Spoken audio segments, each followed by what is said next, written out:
Hi, I'm Bessie. I'm Geoff. I'm BlueBelle, and this is our story.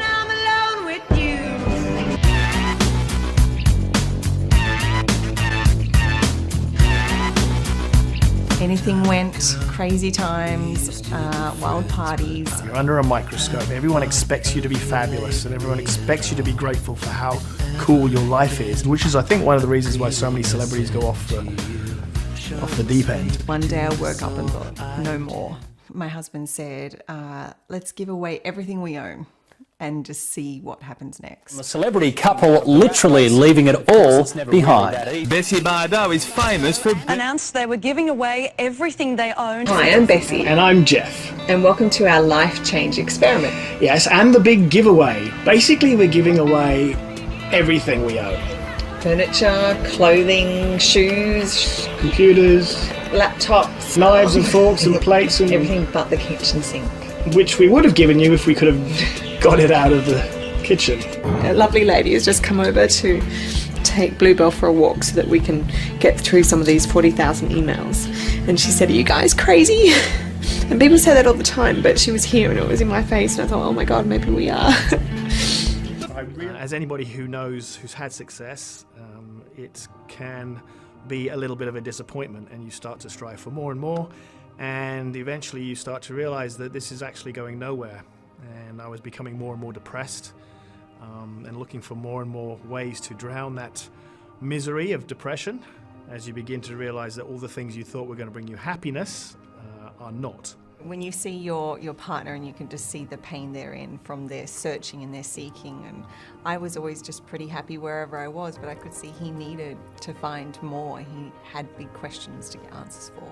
I'd done a lot of spiritual studying, almost every ism you can imagine, you know, Buddhism, Hinduism, Taoism, Taoism. It had given me the desire to want to know whether this spiritual thing was a reality. So I turned to my long-suffering wife and I said, how would you feel if we gave everything we owned in the world away and see if the universe provides? Which was my pre-Christian way of saying, is there such a thing as God and faith? I had just given birth to my first child, so giving everything away wasn't on my to-do list. But it started us on the journey, and we then set off on a faith adventure around the world. We were literally left with a van and a suitcase. We went to 29 countries with no money. And we'd run into people all the time and we'd do odd jobs for them, paint fences, help old ladies with their washing, and inevitably they'd end up cooking us a curry or giving some wine or cheese.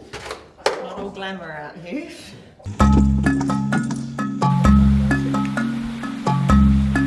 There's a whole nother existence going on outside there. Almost an underground movement. People who live off the land, live off the grid. Hello, America! This dude is the Buddha that the world needs now. I've got a road, I know where I'm going, I know how I've got to get there. We lived with hippies in a hippie commune, we lived with the Hare Krishnas, the Buddhists, Hindus. We tried everything, and time again looked like they'd almost have the answer, but not quite.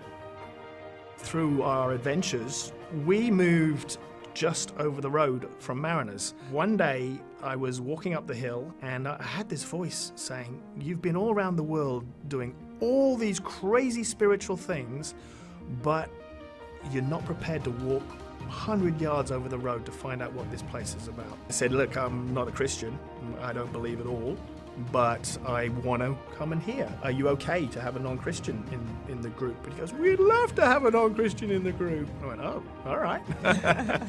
So both Bessie and I decided we were going to give it a go. And we went to Rooted. And for the first time, my eyes were opened. And that's the moment when I felt God saying, you've spent so many years emptying yourself, but what are you filling yourself with?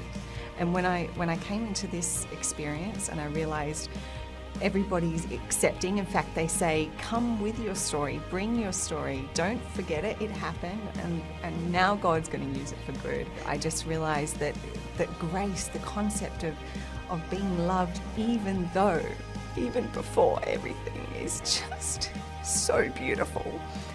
and it's changed everything. There was a fullness to this, a lovingness to this that I'd never experienced before. And I was like, this is it. This is the top of the mountain. And I want to stay here.